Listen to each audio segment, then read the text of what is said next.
Bihar current affairs आज 14 फरवरी है और वैलेंटाइंस डे है।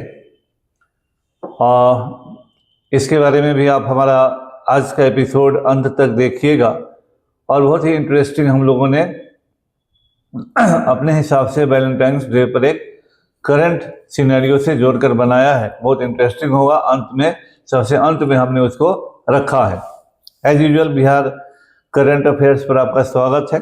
14 फरवरी के इस अंक में पुनः हम इस चैनल को उसी तरह से लेके चलने का प्रयास कर रहे हैं कि बिहार सेंट्रिक हो और बिहार के लिए प्रीलिम्स का एग्जाम देना हो या मेंस का एग्जाम देना हो, सभी के लिए हम पर्याप्त सामग्री आपको हर न्यूज एनालिसिस के साथ ऐड करते हैं।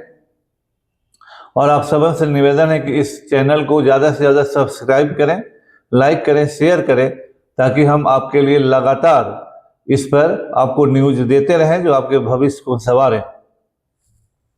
एज यूजुअल, जैसे मैंने कहा कि इस कार्यक्रम के स्पॉन्सर्ड क्रॉनिकल एकेडमी है जो 91 से बिहार की धरती पर लगातार अभी तक बना हुआ है। और हम लोग प्रयास करते हैं कि आप में गुणवत्ता के साथ पढ़ाएं, सफलता दिलवाएं और विश्वसनीयता भी कायम रखें। हम लोग शुरू करते हैं राज्य सरकार के इस ऐलान के कि राज्य 260 नदियों को पुनर्जीवित करेगी। हाल फिलहाल में वर्ल्ड लेवल पर भी यह बात सामने आ रही है कि पीने योग्य पानी की बहुत तेजी से कमी हो रही है और अंडरग्राउंड वाटर टेबल काफी नीचे जा रहा है। बहुत सारे कारण है उसके। साथ ही साथ बिहार में बहुत सारी नदियां जो अनुमानतः बिहार में 600 नदियों का अनुमान है, उसमें 260 नदियां ही अभी ट्रेसेबल हैं, लेकिन इन नदियों का भी जीवन अभी खतरे में है। सरकार ने क्या कहा है 600 से अधिक नदियों का पता चला है, इसमें 340 ही अभी ज्ञात है। शेष नदियों को पुनर्जीवित करने का प्रयास योजना विभाग के द्वारा किया जा रहा है। सरकार ने कहा है कि जल प्रबंधन के लिए सरकार काफी सजग है। हमारे मंत्री जी उस विभाग के हैं, विजय चौधरी जी। उनका कहना है कि यदि कोई व्यक्ति मिट्टी की भराई के लिए नदी का गाद, नदी के बहाव में सबसे एक बड़ी समस्या है कि नदियों में गाद भर जाता है, जिससे उसका बहाव स्थल ऊंचा हो जाता है। तो अगर कोई भी व्यक्ति अपने घर की भराई किसी कारणवश वहां से मिट्टी लेना चाहेगा तो उसे फ्री मिट्टी दिया जाएगा। और इसके लिए डीएम की अध्यक्षता में एक कमेटी भी बनी है। जल जीवन हरियाली मिशन के जरिए प्रयास चल रहा है और केंद्रीय भूजल आयोग के सर्वे में 930 वर्ग किलोमीटर क्षेत्र में भूगर्भ जल संपदा ज्यादा मिला है। इसके अलावा नदी जोड़ परियोजना भी चल रही है। कोसी मेची लिंक परियोजना से बिहार की सिंचाई क्षमता में 2 लाख हेक्टेयर की वृद्धि होगी। यानी कोसी मेची जो लिंक परियोजना है उसके द्वारा 2 लाख अतिरिक्त भूमि में सिंचाई की सुविधा बढ़ेगी। अभी राज्य की कुल सिंचित क्षमता 53.53 लाख हेक्टेयर है और सरकार 42 लाख हेक्टेयर क्षेत्र को सिंचाई क्षमता सृजित कर चुकी है।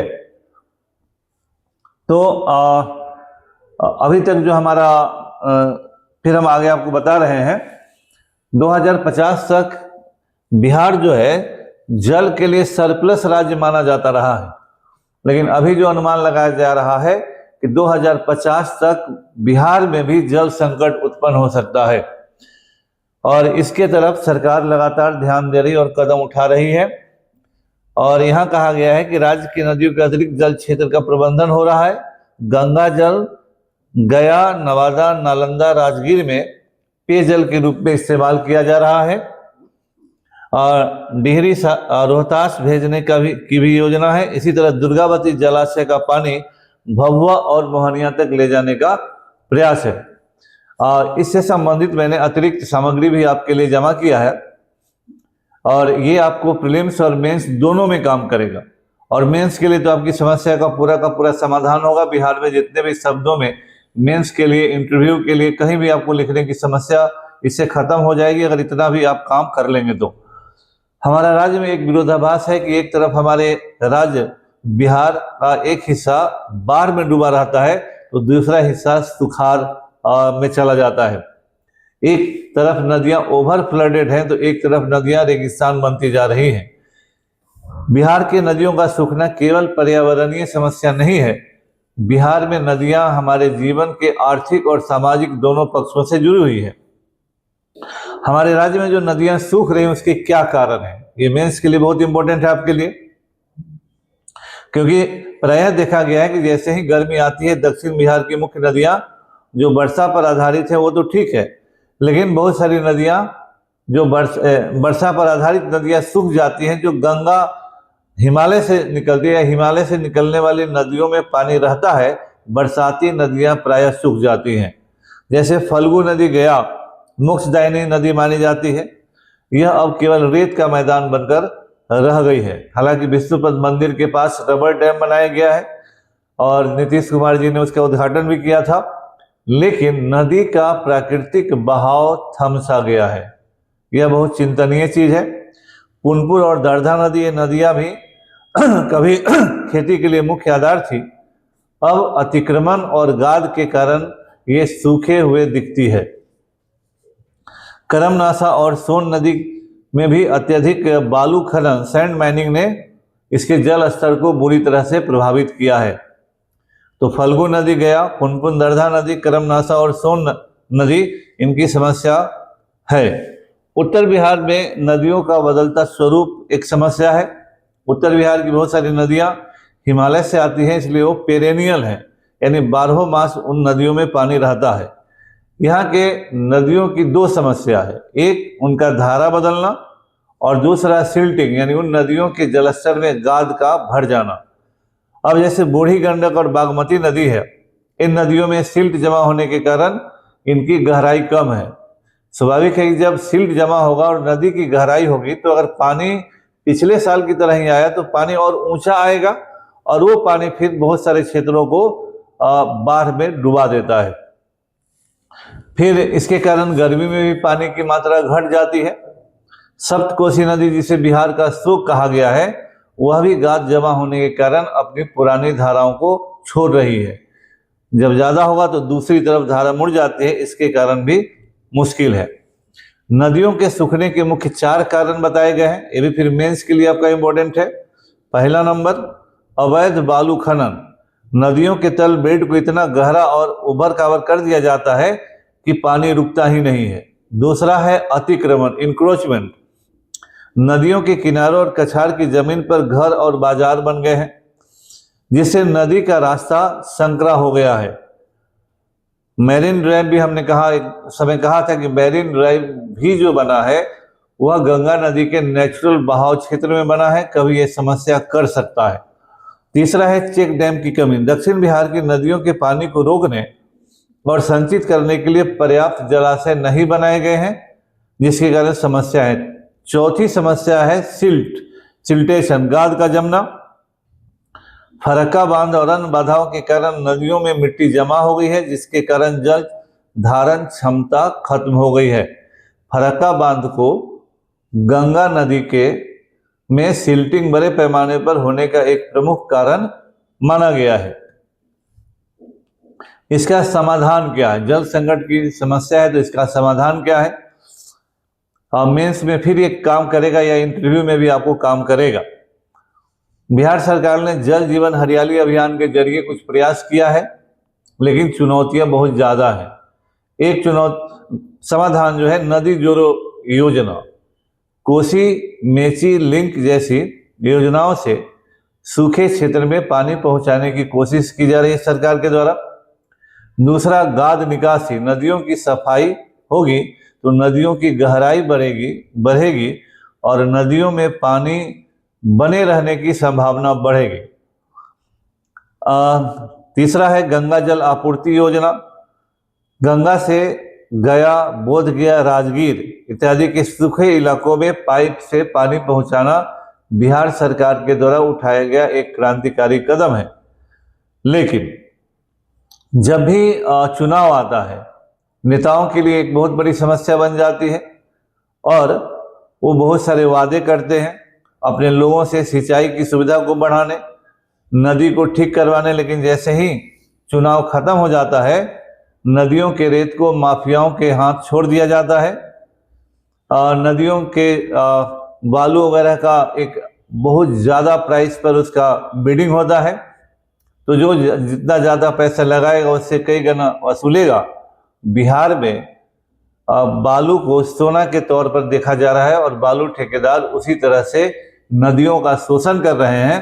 तो केवल कहने से नहीं, करने से होगा। सरकार उस पर सीरियस होगी, नहीं तो जैसा कि मैंने कहा कि 2050 तक बिहार भी जल संकट के दौर में पहुंच सकता है।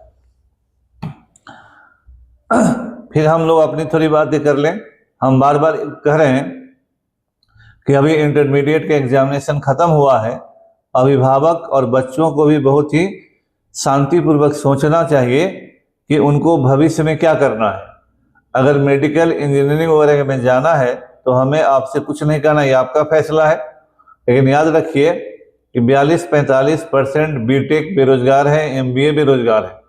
खैर, हमारा यहाँ कहना है कि हम लोगों ने एक कार्य योजना बनाई है जिसके अनुसार इंटर पास करके जब आप ग्रेजुएशन में नामांकन लेने जाएंगे तो वैसे ही विषय को ले, अगर सिविल सेवा या बैंकिंग वगैरह में जाना है जो आपको इन इम्तहानों में फ़ायदा करे। फिर हमने आपके लिए 4 वर्षीय इंटीग्रेटेड कोर्स बनाया है जिसमें हम यूपीएससी, बीपीएससी और बैंकिंग प्लस आपके ग्रेजुएशन के कोर्स को शामिल करते हैं और एनसीईआरटी उसमें ऐड करते हैं, ताकि आपकी एक मुकम्मल तैयारी इन 4-4.5 वर्षों में हो। और जैसे ही आप ग्रेजुएशन करें, आप किसी भी इम्तहान को पास करने की स्थिति में आ जाएं, अगर कोई भी बच्चा इसमें सीरियस पढ़ा है तो।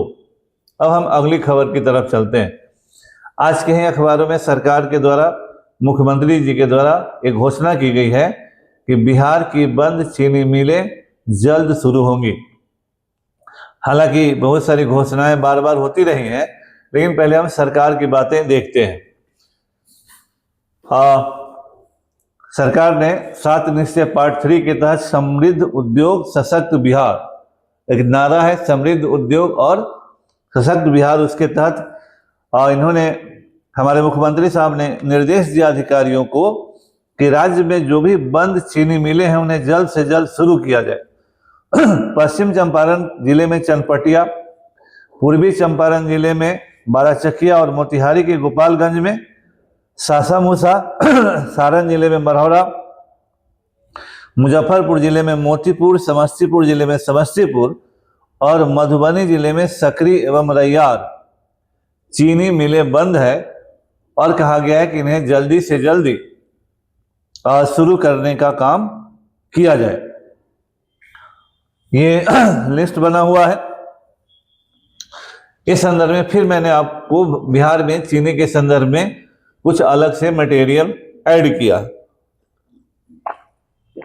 हमारा यह प्रयास है कि जो भी टॉपिक आपको पढ़ाया जाए करंट अफेयर्स से जुड़ा हो, लेकिन उसके बारे में एक मुकम्मल जानकारी मिले जो पीटी और मेंस दोनों के लिए उपयोगी हो। बिहार में चीनी उद्योग मिलों का जो इतिहास है केवल औद्योगिक उत्थान की कहानी नहीं है, बल्कि यह बिहार की अर्थव्यवस्था के गौरव और उसके दुखद पतन की भी गाथा है। एक समय चीनी उत्पादन के दृष्टिकोण से बिहार को भारत का मॉरिशस कहा जाता था।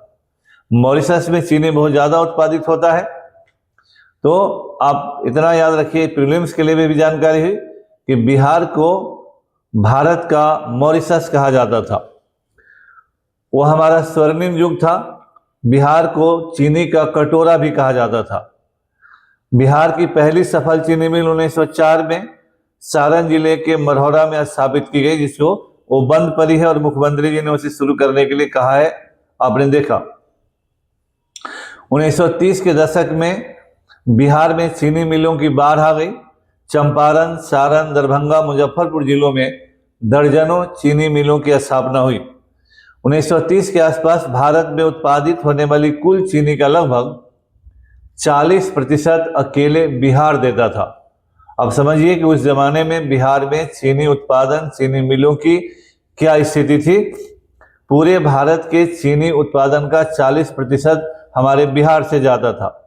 लेकिन 1970 और 80 के दशक के बाद यह उद्योग अपने पतनशील अवस्था में जाने लगा और जहां दर्जनों चीनी मिलें थी वहां मुट्ठी भर चीनी मिलें आज के जमाने में हैं।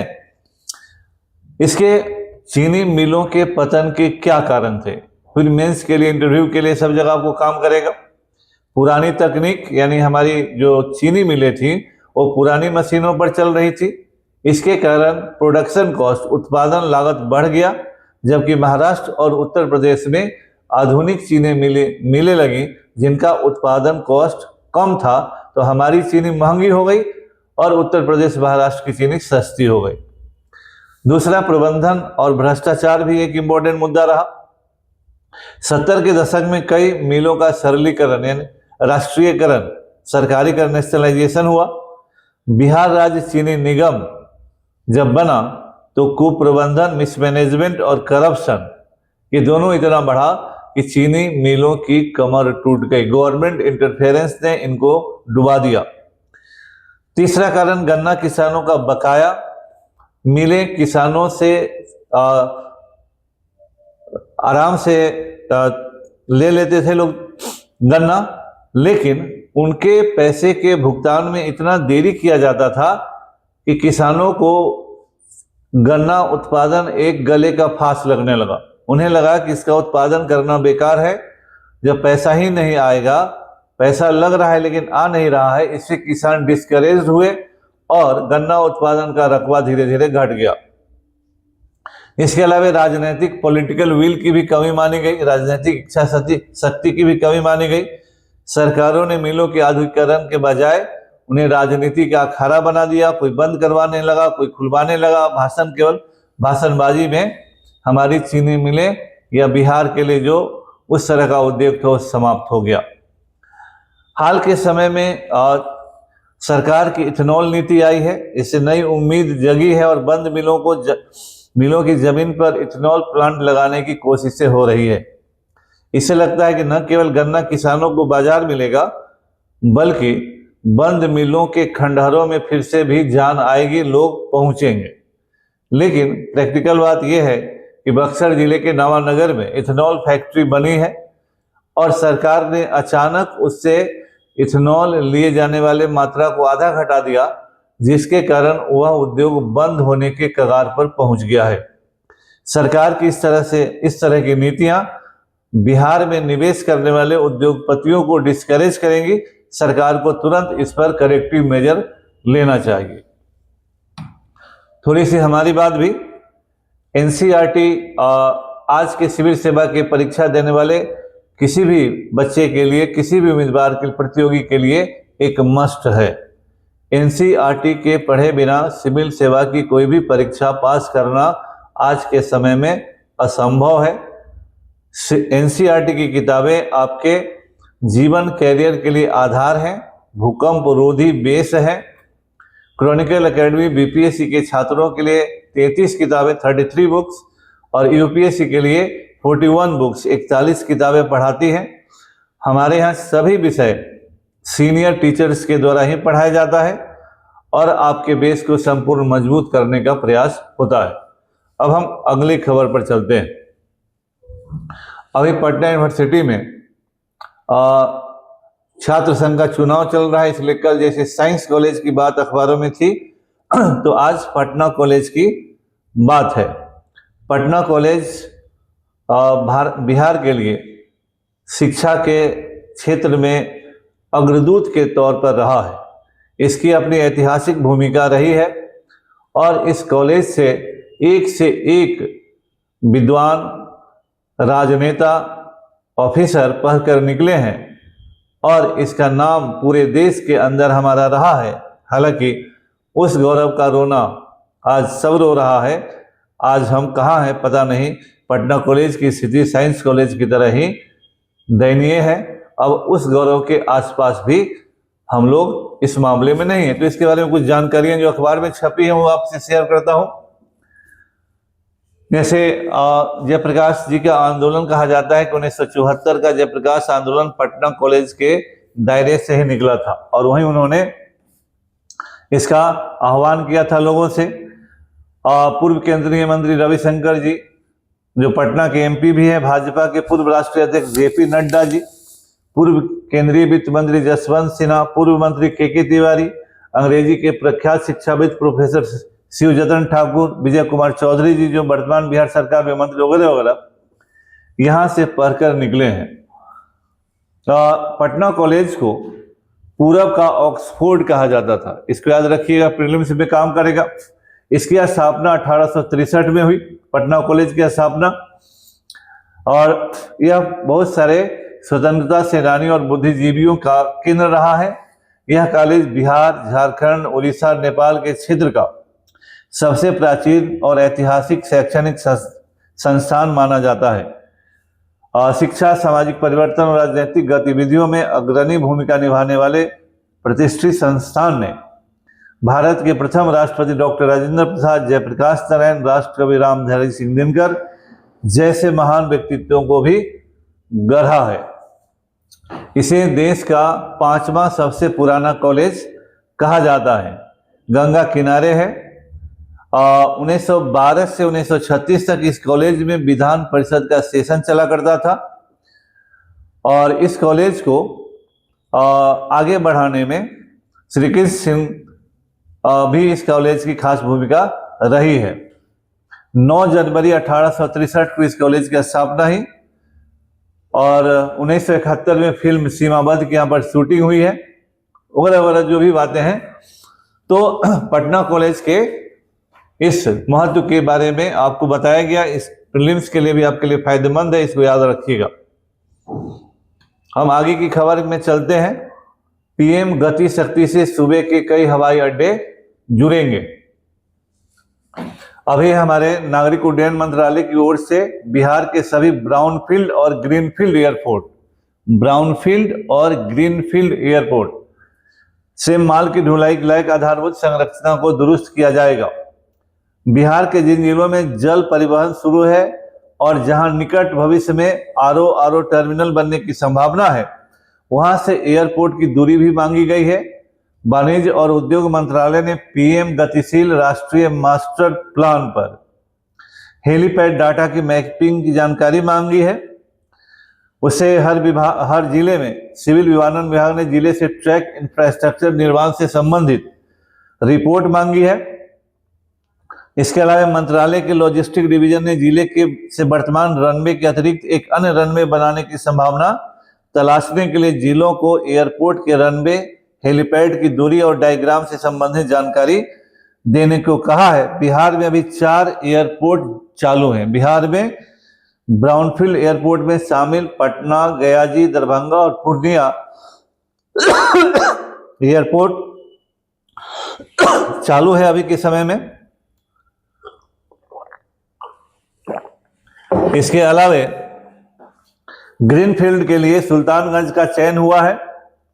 वर्तमान में भागलपुर, मुंगेर, बीरपुर, रक्सौल, बेगूसराय, मुजफ्फरपुर एयरपोर्ट पर बने हेलीपैड को भी आपदा के समय उपयोग लायक बनाने की योजना पीएम गति शक्ति से सिद्ध हो गया है। तो एयर ट्रैफिक से माल ढुलाई के लिए भी और लोगों के आने जाने के लिए भी हमारे राज्य में तेजी से काम चल रहा है।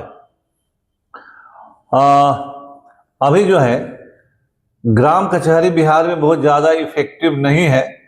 पंचायती राज अधिनियम के तहत किस मॉडल पे ग्राम कचहरियों को कब कैसे काम दिया जाएगा, ये राज्य की विधानसभाओं पर छोड़ा गया था। अभी हुआ है कि मारपीट और गाली गलौज समेत 40 तरह के मामले ग्राम कचहरी को सौंपेंगे थानेदार, यानी थानेदार के बदले ग्राम कचहरी इन मामले में फैसला करेगी। तो ग्राम कचहरी जो जिन मामलों में फैसला करेगी, जैसे चुराई गई संपत्ति का मूल्य बहुत कम है, अगर किसी रास्ते में कोई बाधा डाल दिया, जनता को परेशान करना या गंदगी फैलाना, खतरनाक ड्राइविंग, पालतू जानवरों का नुकसान पहुंचाना, सामान्य मारपीट जिसमें चोट न आई हो, वगैरह वगैरह, गाली गलौज, अपमान करना, जान माल की धमकी देना, संपत्ति को मामूली नुकसान पहुंचाना, किसी की भूमि या घर में बिना अनुमति घुसना वगैरह, ये सारे काम अब ग्राम पंचायत के जिम्मे दिए जाएंगे। तो ग्राम पंचायत के अधिकारों को बढ़ाने की तरफ ये सरकार का कदम है। एक और खबर है कि बिहार का जो बिहार संग्रहालय जो नया बेली रोड पर बनाया गया है, उसमें कांस्य का एक संसार का प्रदर्शनी आयोजित करने का फैसला बिहार सरकार ने किया है। उसके जो महानिदेशक हैं हमारे पूर्व चीफ सेक्रेटरी अंजनी कुमार सिंह जी, उन्होंने इसकी जानकारी देते हुए बताया कि कांस्य की भूमिका हमारे जीवन में काफी पहले से रही है। जैसे हम जानते हैं कि सबसे पहले कॉपर का यूज हुआ, फिर ब्रॉन्ज का यूज हुआ, तब आयरन का यूज हुआ। और जो भी इतिहास पढ़ते हैं, मोहनजोदड़ो से जो ब्रॉन्ज डांसिंग गर्ल मिली है, या कई जगह से दक्षिण भारत में भी शिव जी की मूर्तियां हैं, तो ब्रॉन्ज की कारीगरी का भारत में बड़ा योगदान रहा है। उसी संदर्भ में इस प्रदर्शनी में बिहार के ब्रॉन्ज कारीगरी करने वाले लोगों के बारे में जानकारी दी जाएगी और उनकी कला का प्रदर्शन किया जाएगा। फिर हम थोड़ी सी अपनी बात कर लेते हैं। यूपीएससी के लिए हम लोगों ने 12 महीने का एक कोर्स मॉडल शुरू किया है। सामान्य तौर पर बिहार के बच्चे यूपीएससी की पढ़ाई करने दिल्ली जाते थे और मेडिकल इंजीनियरिंग की पढ़ाई करने कोटा जाते थे। अब दिल्ली और कोटा के कोचिंग संस्थान बिहार में आ रहे हैं। क्यों आ रहे हैं, इसको थोड़ा गहराई से समझने की जरूरत है और इस पर भी हम लोग आएंगे। अभी कहने पर थोड़ा खराब भी लगेगा, लेकिन हमारे राज्य का एक बहुत बड़ा रेवेन्यू पढ़ने का हिस्सा बाहर अभी जा रहा है।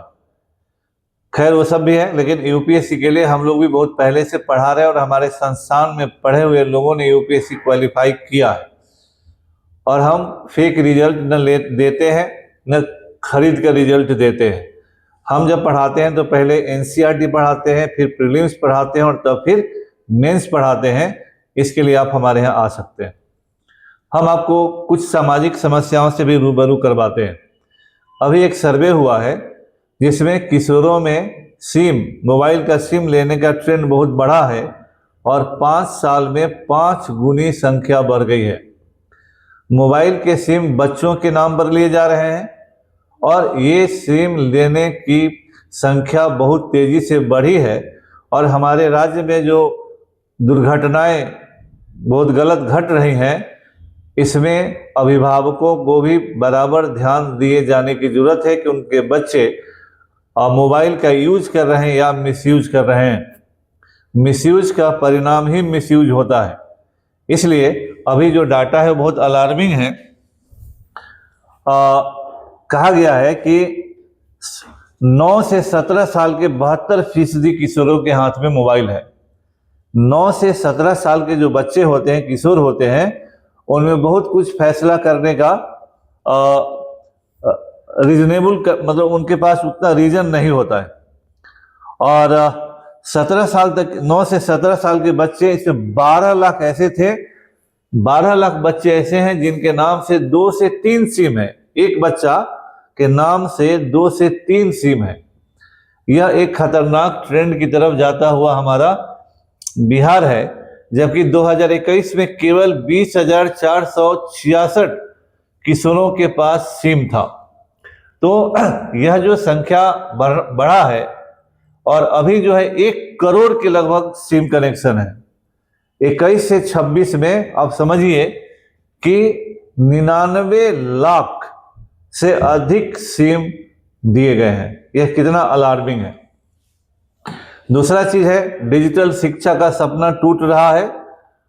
हमारे स्कूलों में डिजिटल बोर्ड, डिजिटलाइजेशन का बहुत हंगामा होता है। तो हंगामा बहुत अफसोस के साथ कहना पड़ता है कि डिजिटल बोर्ड सप्लाई करने वाले ठेकेदारों तक, उसको लगाने तक और कमीशन लेने तक हल्ला मचता है। लग गया, वो चल रहा है, नहीं चल रहा है, क्या फायदा हो रहा है, नहीं हो रहा है, ये बहुत ही चिंताजनक बात है। सरकार को इस पर ध्यान देना चाहिए कि आप कागज पर डिजिटलाइजेशन कर रहे हैं, लेकिन आप ये रिपोर्ट देख लें कि जमीन पर आपकी बहुत सारी कार्य योजनाओं की तरह ये फिर भी असफल हो रहा है।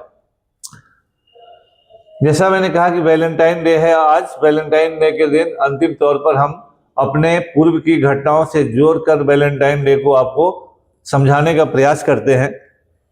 हालांकि अजीब है, लेकिन इसका देशी और एक राजनीतिक पहलू हम लोग देखते हैं। बिहार है, बिहार में देशी और राजनीतिक पहलू दोनों है। बिहार के शहरों में पटना, मुजफ्फरपुर, गया वगैरह पार्क में और मॉल्स में युवाओं की भीड़ देखती है, लेकिन ग्रामीण इलाकों में आज भी इसको एक विदेशी त्योहार माना जाता है। राजनीतिक वैलेंटाइन एक दौर था। हालांकि आज भी इस तरह की सूचनाएं आई हैं जो फेसबुक पर आप देख रहे हैं। कुछ संगठन वैलेंटाइन डे पर पार्कों में घूमते हैं और जो लोग भी लड़का लड़की वैलेंटाइन डे मना रहा होता है उसके साथ दुर्व्यवहार किया जाता है। हालांकि धीरे धीरे यह कम हुआ है, लेकिन विरोध है और आज भी कई जगहों से इसकी रिपोर्ट आई है। अगर हम इसको पिछले बातों से जोड़ें तो कार्यकर्ताओं का प्रेम क्या है? अपनी पार्टी और विचारधाराओं के साथ होता है। लेकिन जैसे ही कोई पैराशूट उम्मीदवार आता है वह प्रेम ब्रेकअप में बदल जाता है। कोई भी क्षेत्र में पार्टी और कार्यकर्ता अपनी पार्टी और विचारधारा से जुड़ा है और अचानक ऊपर से कोई टपक पड़ा नया आदमी, तो पार्टी और विचारधारा से ब्रेकअप की स्थिति चली जाती है। दूसरी तरफ नेताओं का प्रेम क्या है? नेताओं का प्रेम चुनाव के वक्त जनता होती है, लेकिन जैसे ही चुनाव खत्म होता है चीनी मिलों की तरह नेता जनता को भुला देते हैं। जैसे चुनाव के समय सब कहता है ना कि अमुक चीनी मिल हम शुरू करवाएंगे तो अमुक चीनी मिल, तो उसी तरह से यहाँ भी होता है। और अंत में बिहार में इश्क और इलेक्शन दोनों में एक ही समानता है, दोनों में पर्चा भरने के बाद ही असली खेल शुरू होता है, लेटर फॉर्म के बाद शुरू होता है। तो एक हमने अपने हिसाब से बनाने का प्रयास किया था और यूपीएससी हिस्ट्री ऑप्शनल के लिए हम बिहार में उस क्वालिटी से पढ़ाने कोचिंग देने वाले चंद शिक्षण संस्थानों में हैं जहां इतिहास विषय अगर आप पढ़ते हैं तो वाकई आपको लगेगा कि हाँ हम यूपीएससी के लिए पढ़ रहे हैं।